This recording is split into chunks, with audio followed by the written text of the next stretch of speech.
with exercise, let's say we're talking purely now, people who are exercising for weeks at a time to a more chronic sense and trying to reduce their anxiety, are there particular variables of exercise, whether it's aerobic versus resistance, whether it's frequency per week, are there particular variables that are better or worse for reducing anxiety? Yeah, that's a great question. And the from my reading of what's available, the general consensus I think right now is aerobic exercise seems to work to reduce anxiety symptoms. Resistance exercise, and this is based on the research, doesn't seem to work quite as effectively. In some cases, studies have shown or reported that anxiety actually increases with resistance exercise. And that always made me scratch my head because I think, I'll ask my students, I'll say, how many of you lift weights? And you see, easily probably 40% or more of the students' hands go up. And I'm thinking, well, if exercise made you feel more anxious, why would you do it? And I think what's happening, it's really just a methodological artifact in that the questionnaires that we always use to assess anxiety symptoms include things like feeling jittery or tension, which could be psychological, or you could think of that, you could interpret that as more muscular, somatic tension. So when you look at items on the questionnaires that are really dealing with more the cognitive aspects of anxiety, being worried, being frightened, those either don't change or they go down. So I think, and we've seen it with in some clinical studies, resistance exercise works as well for reducing anxiety symptoms as aerobic exercise does. And again, I think what it comes down to is what is it that the person is going to enjoy doing and that they'll keep doing. If they like lifting weights or doing some kind of resistance exercise, that's what they should do. If they like to go for a walk or a run or ride a bike, that's what they should do. If they like playing pickleball, that's what they should do, right? The other variables, frequency. I haven't seen anything other than, being regular, whether that's twice a week, 3 times a week, once a week, as long as it's regular. I haven't seen any good data that would suggest that there's a certain frequency of days per week that people should be exercising. Duration. There was a statement made, I think it was back in the 1980s, that said that to reduce anxiety, you should exercise 2 to 3 times a week at an intensity that is somewhere in the neighborhood of 60 to 80% of max for at least 20 minutes. And, wasn't really questioned. But when you look at that, what is that at the time anyways? That was exactly the exercise prescription guidelines. 2 to 3 times a week, kind of a moderate to moderate vigorous intensity for at least 20 minutes. Well, does that mean that if you don't exercise for 20 minutes, you're not going to get the effect? Does that mean if you don't get at least that kind of moderate intensity, you're not going to get the effect?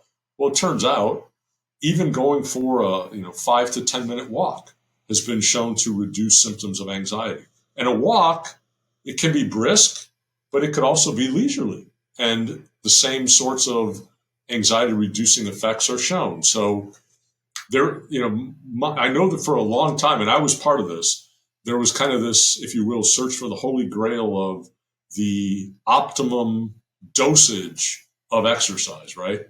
And it kind of turns out that the optimum dosage is anything that the person is going to do on a regular basis.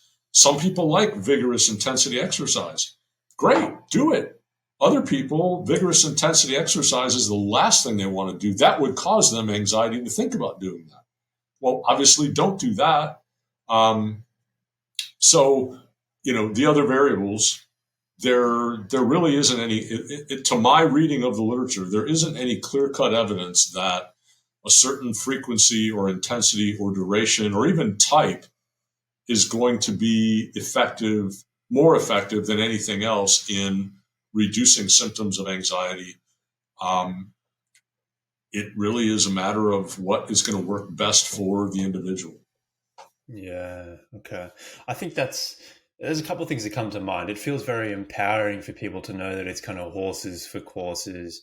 You have control over some of those variables and you can make it work for you to get the anxiolytic effect of exercise. But at the same time, I feel like there's this perception that there must be, like you said, that magic dosage, magic type, and that's almost like embedded in the cultural kind of Yeah. cultural beliefs that there's a magic pill, and to unlock the benefits that you have to do it in a really really intense way in a gym. And that's the same for almost like all of mental health or psychology. We're looking for this, the holy grail, like you said, magic pills in therapy, medication, exercise now as well. There's some really interesting research that was done. As far as I know, the initial study was done by a guy named Dave Williams in like 2008 that showed that how people felt while they were walking on a treadmill, how they felt during that exercise was predictive of whether they were continuing to exercise 6 and 12 months later. And he showed that, and we use what's called the feeling scale, which is simply how do you feel right now from very good to very bad. He showed that a 1 unit change on the feeling scale. So if I go from a 2 to a 3 or a 3 to a 2, if I go 2 to a 3, I'm going to be exercising 30 to 40 minutes more in 6 and 12 months than if I were to go the opposite direction. And it started making us think, well, shoot, how people feel while they're engaged in the activity might be really important. And in a way, you kind of sit back and you think, well, duh, of course it matters. If you and I were having this conversation right now, and maybe it'll happen to some of the folks that tune in when you post it, but if I start listening to this, I'm just like, oh, this is awful. Why am I listening to this? Why would you keep doing it, right? If there wasn't some other reason for doing it. So if I'm doing, and I'm going to use the example because it's kind of, I think, still the rage, high intensity interval exercise, right? So I'm told, because it's everywhere, that if I do 10 1-minute bouts of super high intensity exercise, and after each 1 minute, I do a minute of nothing or very low intensity, I'm going to get in the best shape of my life. Well, the problem with that is, while I'm doing that 1 minute of super high intensity exercise, I feel awful. And I feel awful the first minute and the second minute and the third and I actually feel even worse as you start to add all those minutes together. Why would I do that? Right? If I go for a 15-minute run, even if it's at kind of a moderate intensity and I feel terrible when I'm doing it, unless I have some prior experience or there is some other reason why I'm going to keep doing that, I don't feel good doing it, I'm not going to do it. I mean, that's just kind of like common sense, right? And, we've known this for a long time. How people feel when they're engaged in an activity predicts whether they're going to do it again. Duh. If it feels good, I'm going to do it again. If it feels bad, I'm not. So how we feel during turns out to be super important in terms of whether we continue doing it. You mentioned affective rebound. So what happens is, once regardless of what's going on during, if you're doing that high intensity, for example, or vigorous exercise, and you're feeling progressively less and less pleasant, as soon as you stop, you bounce back and you feel much better. Well, again, is that just like, oh, thank God that's over? It's kind of a relief. Probably, especially if it's high intensity. But that rebound might be linked with some really important physiological changes that are occurring. We haven't really explored that quite as much as we probably need to, but with the studies we've done, if you ask people how they feel right at the end of a bout of exercise, and then you ask them again 1 minute later, it's completely opposite. So if I felt really bad at the end of a really high intensity exercise bout, a minute later, I'm going to feel really good. That might happen in the first 5, 10, 15 seconds. We don't know because we haven't measured it that quickly. But intensity matters. And it's the ventilatory threshold. So the point at which the intensity of the exercise gets to the place where you start producing more lactic acid than your body can kind of remetabolize. It starts accumulating.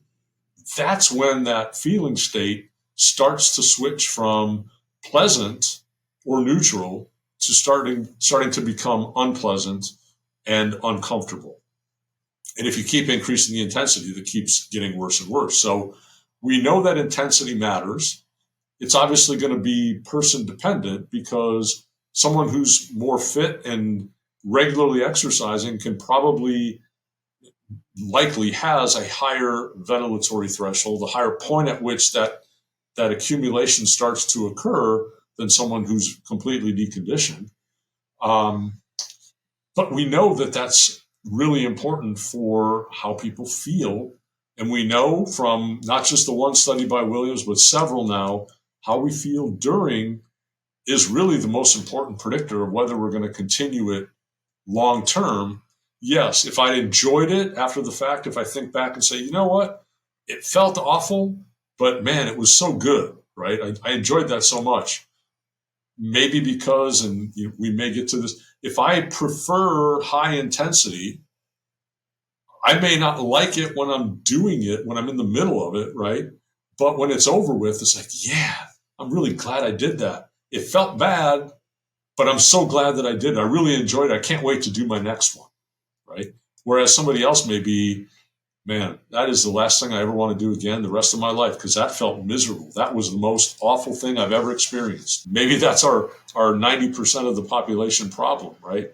Everybody does the same thing. Everybody takes goes to an exercise class, or even kids in a PE class. Everybody's going to do, I don't know if they do this in Australia, everybody's going to do the pacer test, which is a way of measuring fitness, right? I ask students today, they're college students, they remember when they were in grade school doing that. You can just see their faces kind of curl up like, oh, that was awful. So those memories are really important too, right? How we remember feeling doing that certain activity could be a deterrent or a facilitator for continuing to take that up again in the future.